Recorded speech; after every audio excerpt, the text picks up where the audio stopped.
यार मेरे हाथ में आई है आज बापू की मार्कशीट। महात्मा गांधी 1887 में इन्होंने 10वीं यानी कि मैट्रिकुलेशन के एग्जाम दिए थे। ये उनकी पुरानी फोटो है और Bapu was quite a dapper person in his young age. लेकिन इनकी मार्कशीट 1887 की वो हमारे सामने है। महात्मा गांधी जी ने 10वीं क्लास पास की थी एल्फ्रेड हाई स्कूल, उसको काठियावाड़ हाई स्कूल भी कहते हैं, 1887 में। और उनकी ओरिजिनल मार्कशीट अभी तक प्रिजर्व्ड है। तो आइए बापू के मार्क्स देखते हैं। बंदे में था दम, वंदे मातरम। देखे तो सही भाई मार्क्स में कितना दम है बापू के, क्या पढ़ाई वढ़ाई करते थे भैया। याद रखिए कि ये मार्कशीट जो है ये 1887 की है और बापू का ब्याह हो चुका था 1883 में। और अगले साल ही 1888 में बापू लंदन चले गए थे लॉ पढ़ने के लिए। तो यार ये यहाँ पे मार्क्स दिए हुए, दिस इज दी, ये जो राइट मार्क्स है ना, इसके आगे ये आपको दिख नहीं रहा होगा, इस पे मोहनदास करमचंद गांधी लिखा हुआ है और यहाँ पे इनकी रैंक लिखी हुई है। यहाँ पे ये 404 रैंक है और यहाँ पे इनका नाम गांधी मोहनदास करमचंद। ठीक है, मैं इसको थोड़ा सा एनलार्ज करता हूँ ताकि आप देख पाए। होल्ड कीजिए, अब दिख रहा होगा शायद, गांधी मोहनदास करमचंद। और इनकी रैंक आई थी 404। अब इनके मार्क्स देखते हैं बापू के। बापू के मार्क्स आए हैं 89 इंग्लिश में, आउट ऑफ 200 है।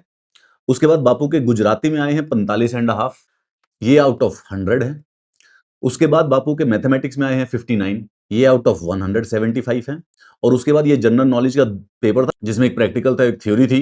टोटल मार्क्स आए हैं 54, ये हैं 150 में से। बड़े अजीब से मार्क्स हैं, एक 200 का पेपर होता था, एक 100 का, एक 175 का, एक 150 का। मतलब बापू का जो मैट्रिकुलेशन का पेपर था वो टोटल 625 नंबर का था और उसके बापू के टोटल नंबर आए हैं 247। रैंक हमारे बापू की थी 404, एरर 404 नॉट फाउंड।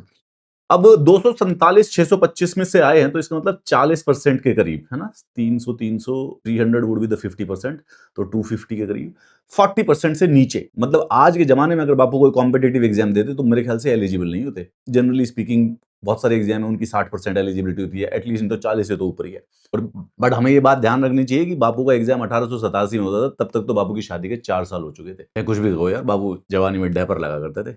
नमस्ते बापू जी, कैसे पढ़ाई वढ़ाई नहीं चल रही? 10वीं क्लास में क्या कर रहे थे भाई? पूछ तो सकते ही हैं बापू से, समझ गए? तो मतलब घबराने की कोई जरूरत नहीं है। जब देश के राष्ट्रपिता के नंबर ही 40% से कम आ रहे हैं 10वीं कक्षा में, रैंक 800 बच्चों में से 404 रैंक है, तो मतलब घबराना नहीं है। अगर कभी नंबर कम आए तो मेहनत दोबारा कभी भी किसी समय शुरू की जा सकती है। तो कंपैरिजन कर ले तो देखो, ये मत सोचो कि 40% है तो कम है। एक्चुअली में क्लासरूम के दूसरे बंदों से क्या 404 रैंक पर, रैंक तो पता ही है, मतलब बाबू से ऊपर भी थे 400 बच्चे। ठीक है, मतलब बाबू नहीं कर रहे थे भाई पढ़ाई 10वीं क्लास में बाबू का ध्यान कहीं और था। लियो टॉल्स्टॉय पढ़ रहे होंगे कुछ ऐसे, फिलॉसफी महावीर की, बुद्ध की, नॉन वायलेंस की। तभी तो मतलब एक ही काम कर सकता आदमी, या तो फिलॉसफी पढ़ ले या फिर पढ़ाई कर ले।